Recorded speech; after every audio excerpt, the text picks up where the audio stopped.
ಲಕ್ಷ್ಮೀ ಬಾರಮ್ಮ ಸೀರಿಯಲ್ನಲ್ಲಿ ಅದ್ಭುತವಾದ ನಟಿ ಹಾಗೂ ಮನೋಜ್ಞವಾದ ಪಾತ್ರವನ್ನು ಮಾಡ್ತಿದ್ದಂಥ ಲಕ್ಷ್ಮಿ ಇನ್ನಿಲ್ವ ಹಾಗಾದರೆ ಇವರು ವಿಧಿವಶರಾಗಿ ಹೋದರೆ ಈ ಸೀರಿಯಲ್ನಲ್ಲಿ ಹಾಗಾದರೆ ಸಂಪೂರ್ಣದ ಮಾಹಿತಿ ನಾನು ನಿಮಗೆ ಕೊಡ್ತೀನಿ. ಅದಕ್ಕೆ ಮುನ್ನ ಚಾನಲ್ ಸಬ್ಸ್ಕ್ರೈಬ್ ಸಬ್ಸ್ಕ್ರೈಬ್ ಮಾಡಿ ಸ್ನೇಹಿತರೆ. ಲಕ್ಷ್ಮೀ ಬಾರಮ್ಮ ಸೀರಿಯಲ್ಲು ಈಗ ನಂಬರ್ 1 TRP ಸ್ಥಾನವನ್ನು ಕಾಯ್ದುಕೊಂಡಿದೆ. ಇದೇ ಸಂದರ್ಭದಲ್ಲಿ ಲಕ್ಷ್ಮಿ ಸಾವು ಬದುಕಿನ ಹೋರಾಟವನ್ನು ಮಾಡ್ತಿದ್ದಾರೆ. ಕೀರ್ತಿಗೆ ಈಗ ಕಾವೇರಿನೇ ನನಗೆ ಇವೆಲ್ಲ ಮಾಡಿಸಿದಂಥ ಸತ್ಯನೂ ಕೂಡ ಗೊತ್ತಾಗಿದೆ. ಈಗ ನಾನು ಬುದ್ಧಿ ಕಲಿಸ್ತೀನಿ ಅಂತ ಈಗ ಆಕೆ ಹೊರಟಿರೋ ಸಮಯದಲ್ಲಿ ಕಾವೇರಿ ವಾರ್ಡೊಳಗೆ ಹೋಗಿ ನಿನ್ನಿಂದನೇ ಇಷ್ಟೆಲ್ಲ ಆಗಿದ್ದು, ನಿನ್ನಿಂದ ನನ್ನ ಮಗನನ್ನು ಕಿತ್ಕೊಳ್ತಿದ್ದೆ ಅಂತ ಹೇಳಿ ಹಾಕಿದಂಥ ಆಕ್ಸಿಜನನ್ನು ಕೂಡ ಈಗ ತೆಗೆದಿದ್ದಾಳೆ.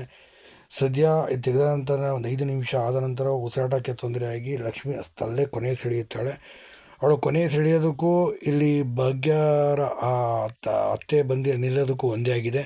ಸದ್ಯ ಕಾವೇರಿ ಈ ಕೆಲಸ ಮಾಡೋದನ್ನು ನೋಡಿ ಫುಲ್ ರೊಚ್ಚಿಗೆದಂಥ ಇವರು ಕಾವೇರಿ ಅಸಲಿ ಮುಖ ಗೊತ್ತಾಗಿದೆ. ಆದರೆ ಕಾವೇರಿ ಅಸಲಿ ಮುಖ ಗೊತ್ತಾಗೋದ್ರೊಳಗೆ ಲಕ್ಷ್ಮಿ ಬಲಿಯಾಗಿರೋದೇ ಇಲ್ಲಿ ವಿಪರ್ಯಾಸ ಅಂತಲೂ ಕೂಡ ಹೇಳ್ಬೋದು. ಮುಂದೆ ಇದು ಯಾವ್ಯಾವ ತಿರುವು ಪಡೆದುಕೊಳ್ಳೋದ್ರಿಂದ ಮುಂದಿನ ದಿನಗಳಲ್ಲಿ ಕಾದು ನೋಡಬೇಕಿದೆ. ಆಗ ನೀವೇನಂತೀರ ಇದ್ರ ಬಗ್ಗೆ?